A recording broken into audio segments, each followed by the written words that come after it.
지금으로부터 약 400년 전, 이 400년 전에 이 프랑스 로렌드라고 하는 그런 지방에 니콜라 에르망이라고 하는 이름을 가진 사람이 살고 있었습니다.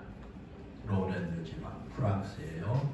로렌드 지방에 니콜라 에르망이라고 하는 사람이 살고 있었는데, 그는 18살이 되던 어느 가을에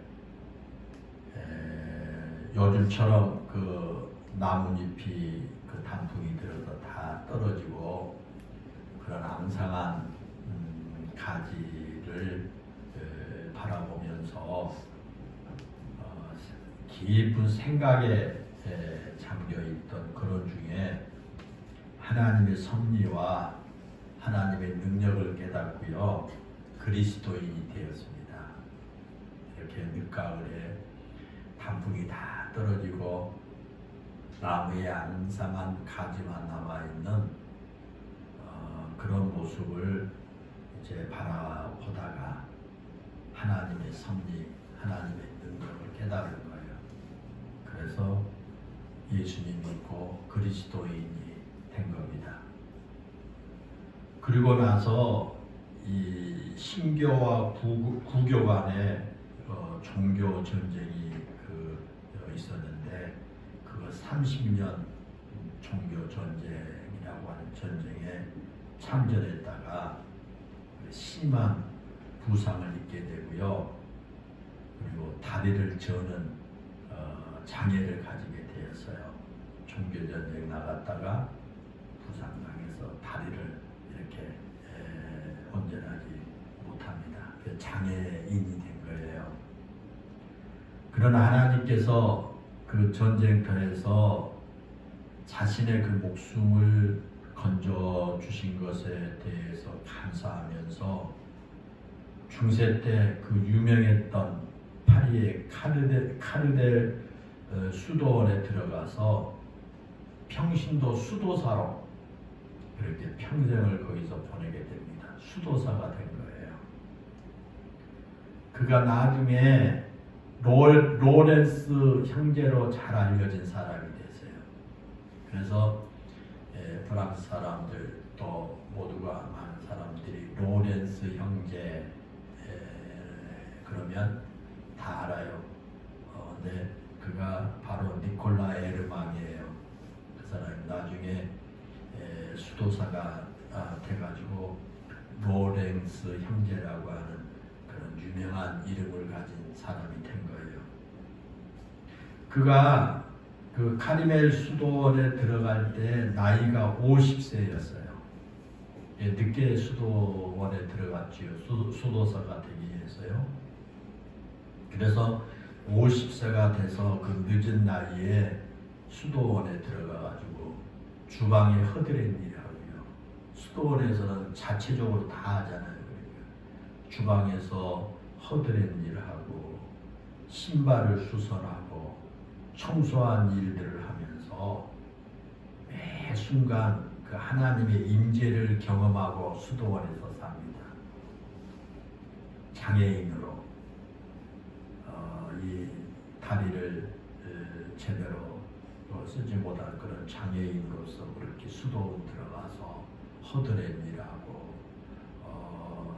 또 신발 수선하고 청소하면서 거기서 하나님의 임재를 매 순간 그 일은 하나님의 임재를 느껴요. 그리고 그가 수도원에서 그런 평범한 일상을 살아가면서 하나님의 임재를 그가 체험하고 기록한 그의 책이 하나님의 임재 연습이라고 하는 제목의 책을 내기도 했어요. 그래서 아주 어디 깊은 산골에 가서 막 기도하면서 하나님 임재를 느낀 게 아니라 수도원에 들어가서 거기서 장애인의 몸 위로 허드렛 일하고 청소하고 신발 수선 그거 하면서 하나님의 임재를 막 느낀 거예요. 소름치게 하나님의 임재를 느껴요. 그래서 자기가 하나님의 임재를 느낀 그걸 책으로 낸 거예요. 그는 수도원 그 주방에서 허드렛 일을 할 때도, 다른 수도사들을 위해서 음식을 만들 때도, 그리고 신발을 수선하거나 청소할 때도 하나님의 임재를 경험하면서 늘 감사하면서 그 일을 한 거예요. 비록 몸은 장애를 입어서 불편했지만 그는 그 50이 넘는 그런 나이에 그 하잘것없는 허드렛 일을 하면서 몸은 고달팠지만 그는 늘 기쁨과 감사의 마음으로 일한 거예요. 거기서 하나님의 임재를 느끼니까 그는 하나님, 제가 준비한 이 음식을 먹고 많은 수도사들이 기쁨으로 사역을 한 것을 감사합니다. 나는 기도를 하면서 그런 음식을 만들고 청소를 하고 막 그런 막 하나님의 임재가 막 소름 끼치게 막 느껴진 거예요. 그렇게 20년을 한결같이 그 기쁨과 감사로 수도원과 그 수도사님들을 섬긴 거예요. 비록 성직자가 아닌 평신도로 주방에서 허드렛 일을 하고 있지만 모든 수도사들이 그를 존경하게 됐고요. 평신도 수도사인 그에게 수도원 원장을 맡아달라고 그렇게 부탁을 한 거예요. 엄청난 일이죠. 얼마나 그가 정말 수도 생활을 잘했으면 평신도에게 그 수도원 원장을 해달라고 부탁을 하겠습니까? 물론 그는 그런 부탁을 사양하지요. 아닙니다. 나는 원장이 될 자격이 없습니다. 나는 수도사입니다 하면서 그걸 사양합니다. 평신도인 자신이 수도원 원장이 된다는 것은 상식적으로 가능한 일이 아니기 때문에 사양을 한 겁니다. 그럼에도 불구하고 그 수도사들이 그에게 수도원 원장을 맡아달라고 막 간청을 합니다. 이제 나이도 한 70 됐으니까 막 수도사로 원장을 맡아달라고 간청합니다. 그리고 전부 수도사들 다 모여가지고 투표를 해가지고 그를 원장으로 세운 거예요. 그래서 원장이 된 겁니다. 그러자 평신도 수도사가 원장이 되었다라고 하는 정말 그 놀라운 소식을 들은 프랑스의 국왕 루이 12세가 그 수도원을 방문해요. 그래가지고 니콜라 에르망인 그 로렌스 형제에게, 형제 어떻게 수도원 원장이 됐습니까? 그 비결이 뭡니까? 그리고 국왕이 물어요.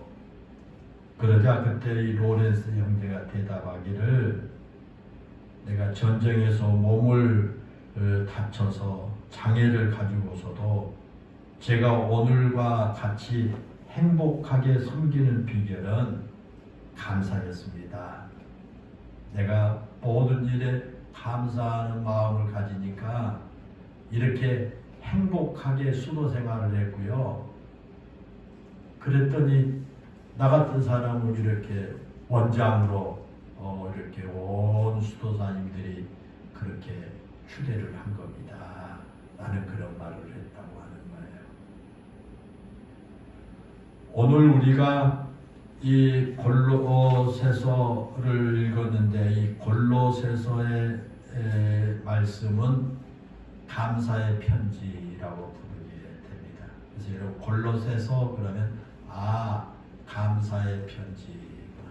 사도 바울의 감사의 편지가 골로새예요. 흔히 말하기를 빌립보서를 기쁨의 서신이라고 말해요. 그래서 빌립보서 그러면 기쁨의 서신. 골로새서 그러면 우리 감사의 편지. 이 골로새서는 감사의 서신이에요. 빌립보서는 기쁨의 서신이고 골로새서는 감사의 서신이에요. 왜냐하면 이 골로새서에만 감사라고 하는 말이 7번이나 반복해서 나와요. 감사라고 하는 말. 그러니까 골로새서는 이 감사로 편지를 시작해요. 1장에 딱 펴면 감사가 나와요. 그 1장 3절 보면 그렇죠. 골로새 1장 3절 보면 우리가 너희를 위해 기도할 때마다 하나님 곧 우리 주 예수 그리스도의 아버지께 감사하노라. 그러니까 골로새서를 딱 펴면 시작부터 감사의 편지로 시작을 하는 거죠. 바울 사도는 골로새 교회와 성도들을 위해서 기도할 때마다 감사하지 않을 수 없다라고 고백하면서 편지를 쓴 거예요. 그러니까 지금 바울이 편지를 쓴 거거든요. 그 골로새 교회와 교인들을 생각할 때마다 바울이 그저 감사하는 거예요. 그래서 감사하다 그렇게 바울이 편지를 쓴 겁니다. 그러면 여러분 사도 바울이 골로새 교회와 성도들을 생각하면서 감사한 이유가 뭘까?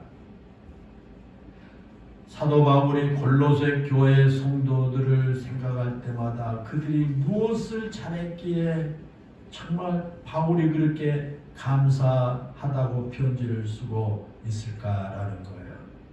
사실 골로새 교회는요 사도 바울이 직접 세운 교회가 아니에요. 골로새 교회는 바울이 세운 교회입니다. 사도 바울은 골로새 그 지역을 한 번도 가본 일이 없어요. 골로새 그 지역을 방문한 적이 바울에게 없습니다. 사도 바울이 제2차 선교 여행 중에 골로새서가 아닌 에베소에서 3년 동안 복음을 전하면서 말씀을 가르쳤는데 그때 바울에게 전도를 받고 복음을 들었던 에바브라가 자기 고향인 그 골로새에 가서 전도를 해가지고 교회를 세웠다고 알려져 있어요. 그러지 바울이 골로새에서 가서 살았다든가 바울이 골로새에 직접 가서 전도해가지고 교회를 세운 게 아니라 그 에베소에서 전도한 그 에바브라가 믿음이 성장해가지고 자기 동네 가가지고 자기 그 동네 골로새에 가서 교인들 전도하니까 교인들이 불어나서 교회를 세운 거예요. 그 이후에도 바울이 골로새 지역에 간 적은 없어요. 그저 복음을 듣고 교회를 세우고 신앙생활을 잘하는 골로새 교회와 교인들을 위해서 사도 바울이 계속 기도할 뿐이에요. 바울이 그 지역을 간 것도 아니고 바울이 전도해서 그 다 교회를 세운 것도 아니고 에바브로디도를 그 에베소에서 전도해가지고 성장시켜 놓으니까 그가 가가지고 그 골로새 그 자기 고향에 가서 전도해서 교회를 세웠는데 그 골로새 교회가 가만 들어보니까 막 성장하고요. 그런다는 모습을 듣고요. 바울이 기도할 때마다 감사한 거예요. 더구나 골로새에 처음 복음을 전한 에바브라가 계속해서 그 사도 바울과 교제를 하면서 골로새 교회에 대한 그 교인들의 소식을 바울에게 계속 전해줘요. 그래서 사도 바울이 한 번도 가본 적이 없는 그 골로새 교회지만 그 교회를 위해서 늘 기도하고 그 교회가 그렇게 잘 성장하는 모습을 보면서 감사하고 기뻐했다라는 거예요. 그리고 골로새 지역은 또 한때 무역 도시로 굉장히 그 골로새 지역이 번창했지만 주 1세기에 그들은요 그들이 복음을 전할 그 당시에는 아주 조그만 그 그 도시로 골로새 교회가 아주 조그만 도시로 그렇게 쇠락해 버렸어요. 한때는 아주 굉장히 무역업이 발달해 가지고 큰 도시였는데 그 지금 이 에바브로 디도가 복음을 전하고 교회를 세울 때는 아주 조그만 도시가 되어버린 거예요. 그러지 않습니까? 우리나라에도 옛날에 큰 도시였는데 도시가 굉장히 그 쇠락한 그런 곳들도 많이 있지 않습니까? 그리고 골로새 교회 역시 큰 교회가 아니라 가정을 중심으로 모인 교회는 아주 조그마한 교회였어요. 그러니까 아주 뭐 이렇게 우리 교회 좀 건물 있고 뭐 그런 게 아니고 가정에서 드리는 아주 그런 조그마한 교회입니다. 그렇게 작은 도시에서 전도를 받은 지 얼마 되지 않는 작은 교회지만 그 골로새 교회 교인들이 열심으로 하나님을 섬기면서 신앙생활한 거예요. 작은 교회지만 그 성도들이 정말 하나님 바로 섬기면서 신앙생활을 열심히 한 거예요. 골로새서 1장 4절부터 5절에 보면요. 사도 바울이 골로새 교회를 위해서 기도할 때마다 감사한 그 이유를 이렇게 말하고 있어요. 거기 1장 4절 보면 그러죠. 이는 그리스도 예수 안에 너희 믿음과 모든 성도에 대한 사랑을 들었으며 너희를 위하여 하늘에 쌓아둔 소망으로 말미암음이니 그렇게 말합니다. 거기 보면요.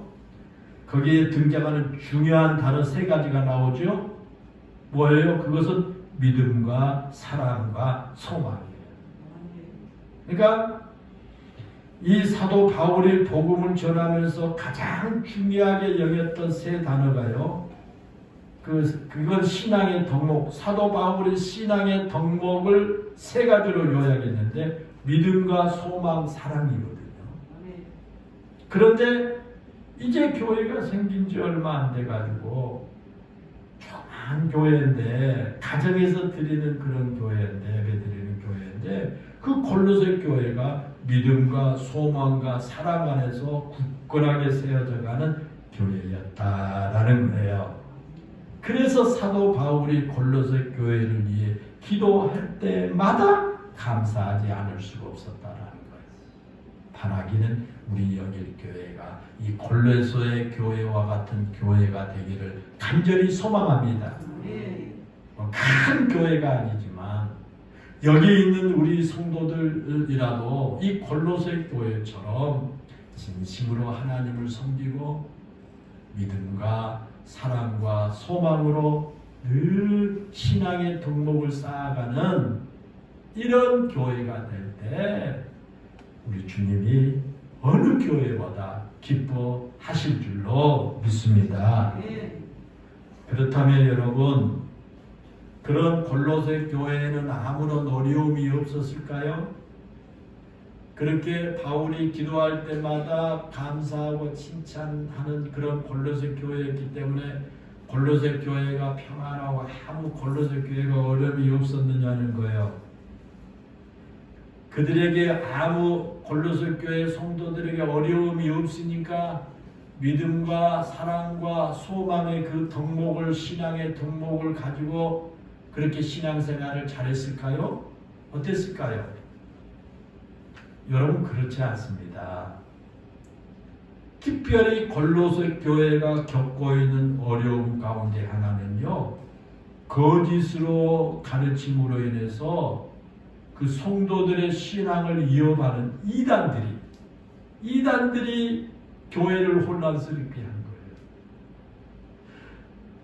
믿음과 사랑과 소망의 신앙을 덕목을 쌓으면서 조그만 교회지만 정말 진실로 하나님을 섬기면서 그렇게 잘 신앙생활에서 바울이 들을 때마다 기도할 때마다 감사하고 참 기쁨의 대상이었는데 그런 교회에요 이단이 끼어들어가지고 교회를 혼란스럽게 만든 거예요.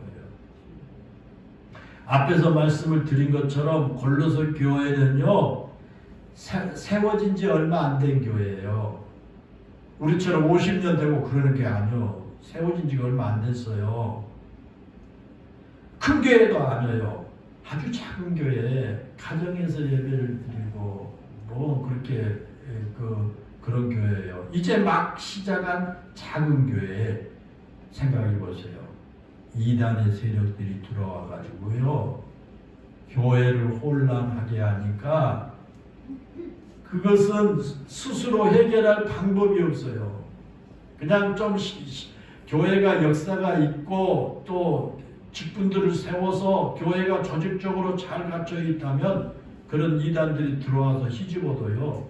그냥 쫓아내고 그냥 교회를 잘 이렇게 하면 되는데 그럴 힘이 없는 그런 스스로 해결할 수 있는 힘이 없는 그런 교회였어요. 그래서 에바브라가 로마 감옥에 갇혀 있는 사도 바울을 찾아가서 그 골로새 교회의 형편을 알리고요. 어떻게 했는지 자문을 구하는 거예요, 지금. 에바브로가 그 교회 전도해가지고 세웠다고 했잖아요. 근데 이단이 들어가지고 막 혼란스럽게 만드니까 에바브로가 이거 어떻게 해야 되나. 그래서 바울 사도가 그때 감옥에 갇혀 있었거든요. 거기 가서 우리 교회가 지금 이런 형편인데 어떻게 있으면 좋습니까? 라고 자문을 구해요. 여러분, 우리가 생각할 때 이제 막 교회를 시작하고요. 이제 복음을 받아들여서 기쁘게 신앙생활 하려고 하는 그들에게 신앙생활을 예쁘게 잘할 수 있도록 하나님께서 어려움을 다 없게 해주시면 좋겠지만 현실적으로는 그렇지가 않았어요. 왜냐하면 이단들로 인해서 교회가 혼란스러워졌기 때문이다. 그런데도 골로새 교회는요, 믿음과 소망과 사랑 안에서 하나님의 말씀을 붙들고 믿음을 지켜가면서 신앙생활했다는 거예요. 사도 바울이 그것을 생각하니까 너무너무 감사한 거예요. 교회에 이제 시작한 교회에 이단들이 들어와서 그렇게 혼란스럽게 만든 어려움 가운데도 그 작은 교회 그 성도들이 흔들리지 아니하고 믿음과 소망과 사랑 안에서 하나님 말씀 붙들고 그들이 그 믿음을 키워나간다 라는 것을 들을 때 얼마나 감사한지요. 그래서 이 감사의 편지를 써요. 그러면서 사도 바울이 골로새 교인들에게도 감사를 잊지 말라 그렇게 권고하는 편지예요. 사도 바울이 골로새 교회 교인들의 소식을 들으면서 너무너무 감사하고요. 또 에바브라 디도를 통해서 골로새 교회 교인들에게도 당신들도 감사를 잊지 마십시오. 그렇게 권고한 거예요. 골로새서 2장 6절부터 7절에 보면 그렇게 말해요. 그러므로 너희가 그리스도 예수를 주로 받았으니 그 안에서 행하던 그 안에 뿌리를 박으며 세움을 받아 교훈을 받은 대로 믿음에 굳게 서서 감사함을 넘치게 하라. 바울이 그렇게 지금 고면한 거예요. 아무리 이단들이 너희를 유혹한다고 할지라도 너희들이 처음에 에바브로를 통해서 들었던 그 복음에 깊이 뿌리 내리고 믿음에 굳게 서라 그렇게 권면하고 나서 감사함을 넘치게 하라 그런 거예요. 믿음에 서 있는 사람들, 복음에 깊이 뿌리를 내리고 믿음으로 사는 사람들은 결국 그 믿음이 감사로 드러나게 된다라는 거예요. 감사가 충만한 것이 곧 믿음에 굳게 서 있다고 하는 증거이기도 합니다. 그러면서 이제 3장 15절부터 17절에서 연거푸 뭐라고 말합니까? 너희는 또한 감사한 자가 되라. 감사하는 마음으로 하나님을 찬양하고 그를 힘입어 하나님 아버지께 감사하라 그렇게 또 그리고 나서 오늘 우리가 읽은 본문에서는 이단의 유혹에 넘어가지 않고 복음에 든든히 서서 믿음을 지키기 위해서는 계속 기도해야 된다. 이단들에 넘어가지 않고 신앙이 흔들리지 않고 믿음에 굳게 서기 위해서는 그리고 믿음과 소망, 사랑 바로 이 세 가지 신앙의 덕목을 지키면서 행복하게 신앙 생활하기 위해서 계속 기도해야 된다. 기도하라는 거죠. 그 권면을 하고 난 이후에 기도에 감사함으로 깨어있으라. 그러면 기도하라고 권면하면서 그 기도가 감사가 있도록 깨어있으라. 너희 기도에 감사가 있도록 깨어있으라. 그렇게 오늘 본문에 이야기하지 않습니까? 여기서 기도에 감사함으로 깨어있으라 라고 하는 이 말은요, 여러분 굉장히 중요한 말이에요. 잘 들어보세요. 기도에 감사함으로 깨어있으라. 중요합니다. 사랑하는 여러분, 여러분이 기도할 때요, 여러분의 기도의 내용을 한번 생각해 보십시오. 나는 기도할 때 기도의 내용이 주로 어떤 게 많은가? 여러분이 기도하는 중에요, 하나님께 대한 감사가 더 많습니까? 아니면 하나님께 요구하는 것이 더 많습니까?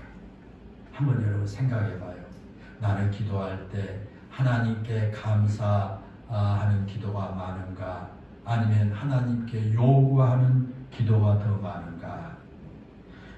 물론 기도할 때 우리가 하나님의 은혜를 구하고요, 하나님의 도우심을 구하는 것은 지극히 그건 정상적이에요. 당연한 겁니다. 기도할 때 하나님 도와주세요. 기도할 때 하나님 나 이거 우리 가정에 저에게 주세요. 이건 잘못된 거 아니에요. 지극히 정상적인 거예요. 그런데요, 여러분, 그렇게 요구하고 달라고만 하는 기도보다요, 감사함으로 하나님을 찬양하는 기도를 드린다면 그것이 하나님을 더욱 기쁘게 드린다라는 것을 알아야 합니다. 예수님께서요, 6장 33절, 마태복음 6장 33절에서 그런즉 너희는 먼저 그의 나라와 그의 의를 구하라. 그리하면 이 모든 것을 너희에게 더하시리라. 이렇게 말씀하지요. 여러분, 여기서 하나님의 나라와 하나님의 의를 구한다는 것이 무엇인 줄 아십니까? 무엇이 하나님 나라와 하나님의 의라고 생각합니까? 그것은요, 하나님께서 마땅히 받아야 할 찬양과 영광을 하나님께 드린 것이고 하나님께 감사함으로 기도하는 거예요. 그것이 하나님의 나라와 하나님의 의예요. 그러니까 우리가 먼저 우리의 마음속에 하나님의 그 은혜를 찬양하고 그래서 하나님이 영광 받도록 하고요. 그리고 우리가 감사함으로 기도하는 거예요. 하나님 감사해요. 나 같은 사람 구원해 주시고 나 같은 사람 이렇게 해주셔서 하나님 너무너무 감사해요 라고 기도하는 것이 하나님 나라와 그의 의예요. 그래서 빌립보서 4장 6절부터 7절에 보면 뭐라고 했습니까? 아무것도 염려하지 말고 다만 모든 일에 기도와 간구로 너희 구할 것을 감사함으로 하나님께 아뢰라. 아멘. 그렇게 하면 모든 지각에 뛰어난 하나님의 평강이 그리스도 예수 안에서 너희 마음과 생각을 지키시리라 그랬습니다. 거기 보면 우리가 기도할 때 감사함으로 하나님께 아뢰라는 거예요. 기도와 감사는요, 우리 성도들에게 있어서 결코 분리될 수 없는 영적인 동목이에요. 기도와 감사는 분리될 수 없어요. 기도하는 사람이 막 원망 불평 쏟아낸 기도를 그게 기도가 되겠습니까? 기도할 수 있다는 것은요, 감사할 수 있는 조건이고, 감사함으로 기도할 때 그 기도를 통해서 하나님께 영광 받는다는 거예요. 우리가 다른 게 아닙니다. 감사함으로 기도하는 거예요. 감사함으로 찬양하는 거예요. 그걸 하나님이 영광을 받는 거예요. 그러니까 우리 성가대원들 찬양하잖아요. 하나님 영광 받은 거예요. 그 찬양이 감사의 찬양을 할 때 하나님 크게 영광 받은 거예요. 우리가 기도할 때 감사함으로 기도할 때 하나님 영광 받은 거예요. 그리고 감사로 기도하는 사람이 하나님을 영화롭게 하는 사람이다라는 거예요. 여러분 늘 하나님 영화롭게 하자. 영화롭게 그 다른 게 아닙니다. 감사로 기도하는 거예요. 감사함으로 찬양하는 거예요. 여러분 골로새 교회 교인들이 기도한 것들이 얼마나 많겠어요. 그 새로 시작한 교회니까 기도의 제목들이 많을 거 아닙니까?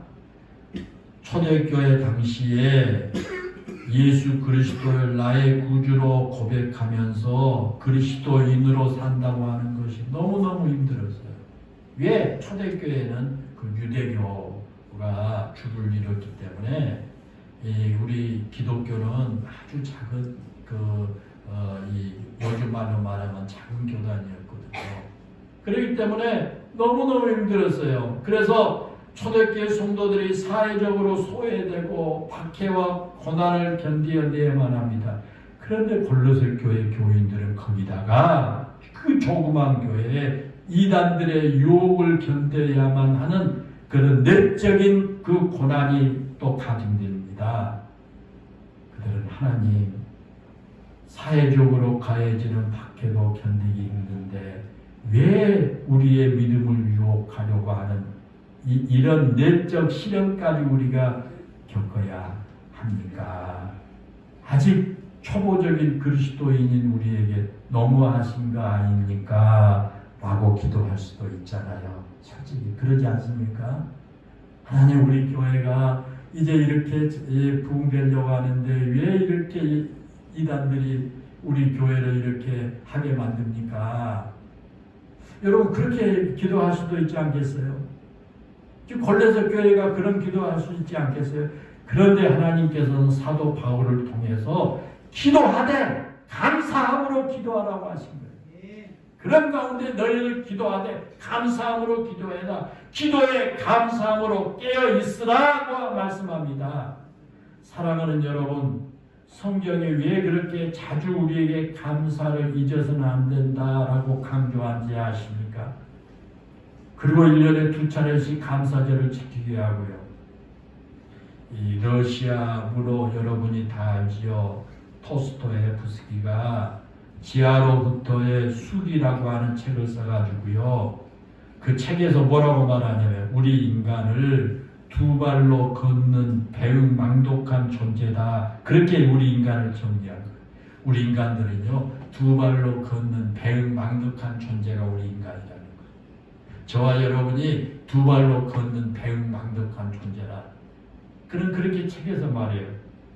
우리는 이걸 부정하고 싶지만 그것이 우리의 진실된 모습이에요. 우리는 하나님의 은혜를 받아 누리면서도 그 은혜를 깨닫지 못할 뿐만 아니라 때로는 그 은혜를 의도적으로 모른 척합니다.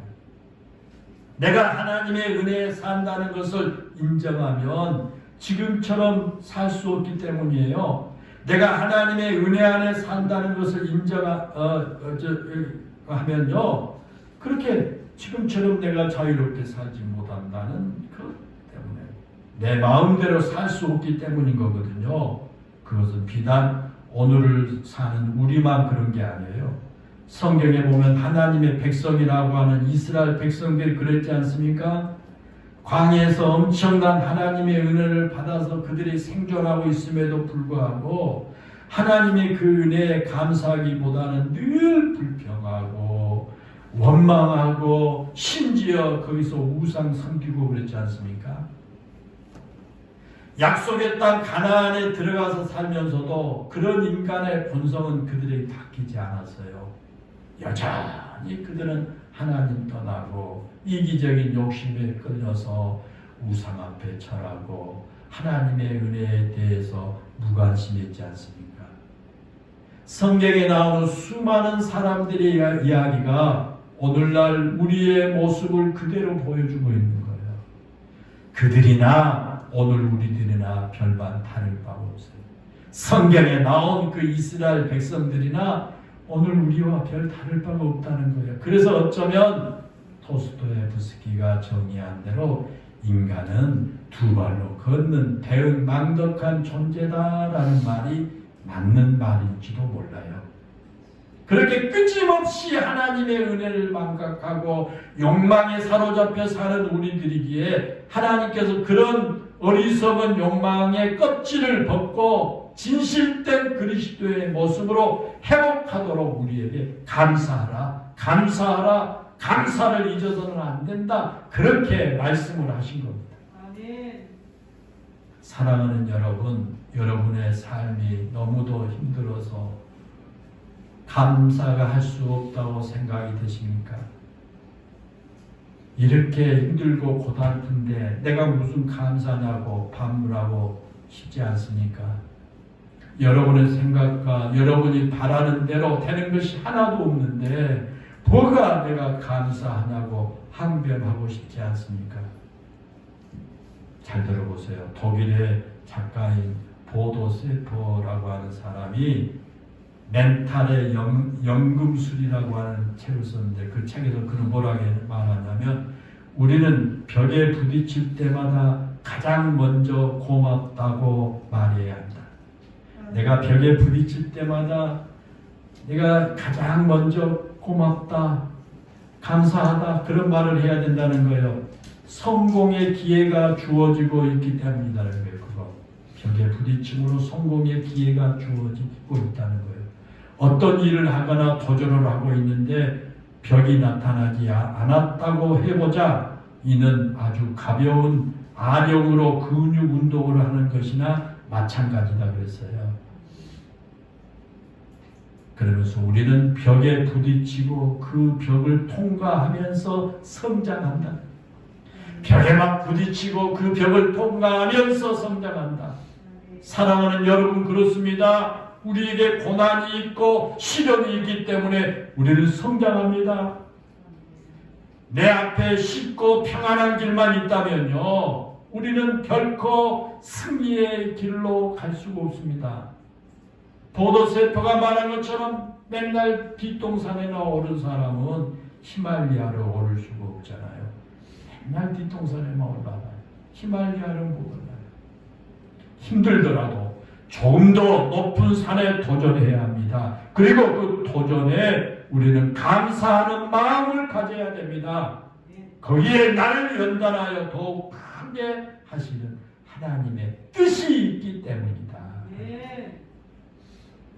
사랑하는 성도 여러분, 감사의 절기가 있는데요. 오늘 많은 교회들이 대부분 오늘 감사 주일로 많이 지키죠. 어떤 교회는 또 추석 때 감사 주일로 지키기도 하고. 그거 상관없어요.